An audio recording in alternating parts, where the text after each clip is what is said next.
Senate gives presidency 2 weeks to submit budgets of 38 government agencies and orders parastatals to stop further spending. And it's a season of defections. What was the recent quest of political party members for alternative platforms to ply their trade signify for the opposition People's Democratic Party and the country's political party system? That's our focus on the program.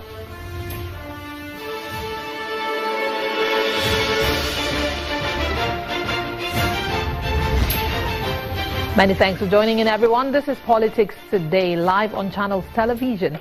I'm Imana Amawe.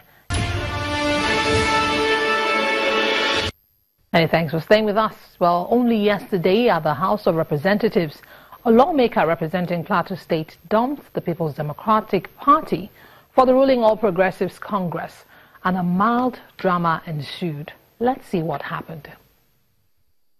On the platform of the People's Democratic Party, PDP, was sworn in on 9th of June 2015. However, for over a year now, my party has been enmeshed in internecine crisis, which started during the congresses to elect party officials. As a matter of fact, there are divisions in the PDP from the national level between the Sheriff and the McCarthy factions, and also in my state between the Badung and Sango factions, which led to the sealing of the party secretariat in Jos on the 12th day of May 2017. The party is divided in my local government down to the ward level with parallel structures of the party. From the outset of the crisis in the party, I've refrained from joining any of the factions, hoping that good sense will prevail to usher in reconciliation in the party. However, the divisions are hardening, and on Saturday, 13th May 2017, over 500 delegates from my federal constituency besieged my residence, mandating, directing, and authorizing that I quit the party.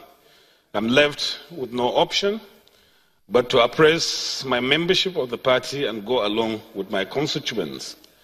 I hereby renounce my membership of the PDP, and after due consultation with my constituents, I've decided to join the All Progressives Congress, APC, with effect from today. Please accept the assurances of my esteemed regards. Announcer Honorable Edward G. Pajo, SAN.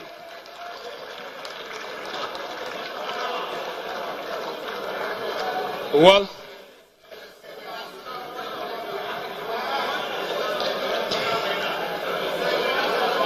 Minority Leader has a point of order. Thank you very much. The provision of Section 6 of our Constitution have vested the judicial powers of the Federation in the courts. You are mindful of the fact that the Federal High Court has some rulings, but the Court of Appeal did affirm, and you are aware of it, that Sheriff is the chairman of the party. Listen to me very carefully. There is no division in this party. What you need to appreciate, Mr. Speaker, listen. What we need to appreciate here is a disagreement. You will not listen to me in silence, because the next time you want to speak, I have the also confidence and authority to stop you also. If you want us to do that, then we can continue that. Make a caricature of the parliament.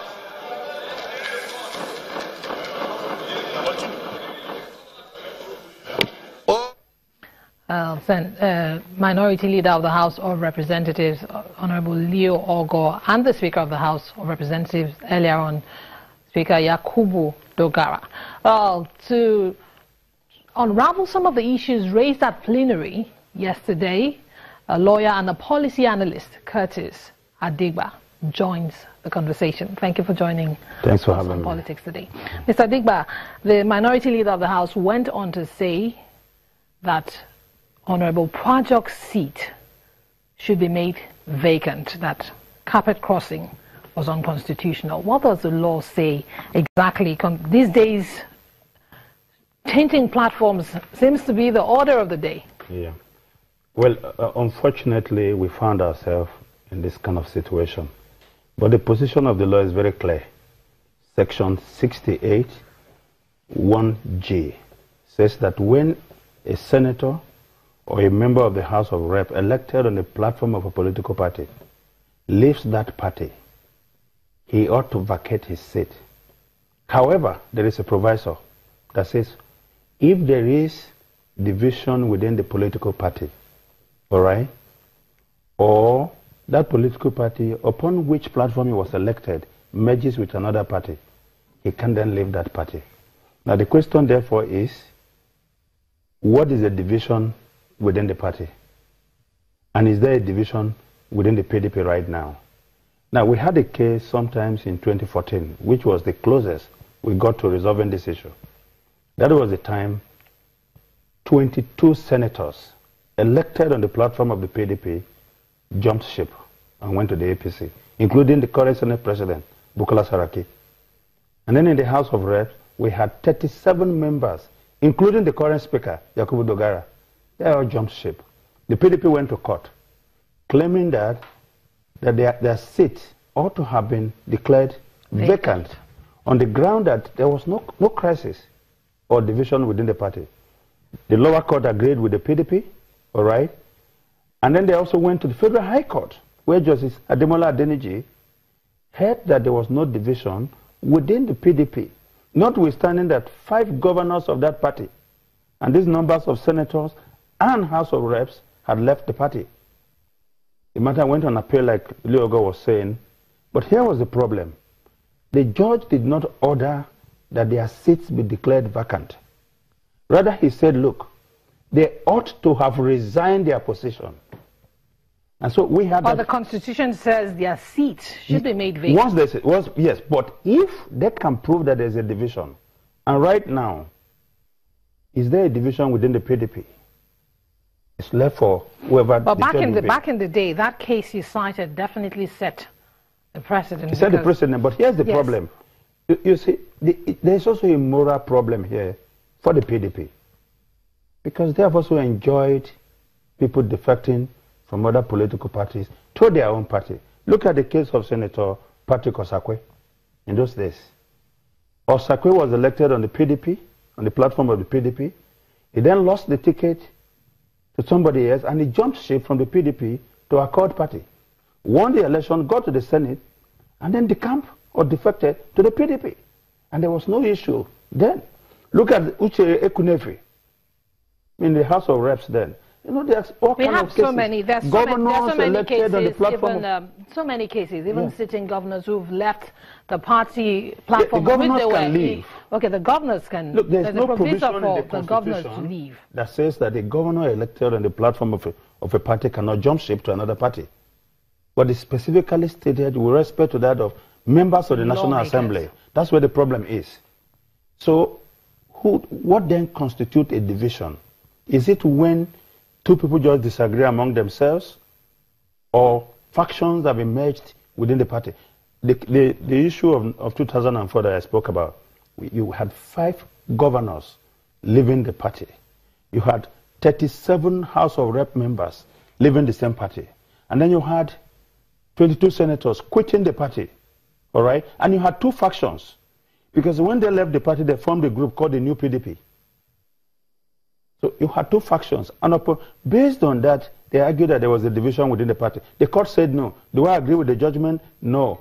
But that was the ruling of the court. In the instant case, okay, like the minority leader argued, we still do not have, yes, there appears to be some division, because you then have the Makarafi faction and the Sheriff faction. But at this moment, speaking from the legal perspective, there's only one leader of the PDP. Based on the appeal court. Based on the decision of the appeal court that has not been overturned. So it becomes very difficult to argue and that there is a division. What I think is happening here, you know, is the character of the average Nigerian politician showing and emerging clearly. They cannot take the hard times in their political party. And so they come up, contrive reasons why they must jump ship. Because most of them are beginning to feel that their chances of re-election is much brighter now with the ruling party, the APC, than their party that is sinking. Okay, so how then can this problem, which has entrenched itself into the system, what's the way out? Because it seems to be a recurring decimal. And it's going to continue. It's going to continue because this is strictly, to me, a moral issue, though there is a provision of the law. I think people need to understand, and that is because our politics in this country is not based on any political ideology. People don't come together because of specific ideas that they want to. It's simply political parties are a platform, means of transportation. Like somebody said to me, if you have a flight to catch, you are late, and faced with the possibility of missing out on your flight, you then want to think, how do I get to the airport as fast as possible? Okay. Is it a Moluwe? Is it an Okada? Let me ask you very quickly before we go on this break. The Constitution seems to be the most disregarded document these days, especially in our country. I agree with you. What can be done? And when people talk about the Constitution, they tell you the Nigerian Constitution is imperfect. Oh, it's not good. But what have we even done with the good aspect of it? So what should be done? So what should be done? I mean, we should go and enforce our Constitution. How? The courts, look, people should litigate these issues, and the courts should give their decisions or judgment, which should be obeyed. Because you see, this attitude of not obeying our laws will not allow our democracy, not to improve and take root.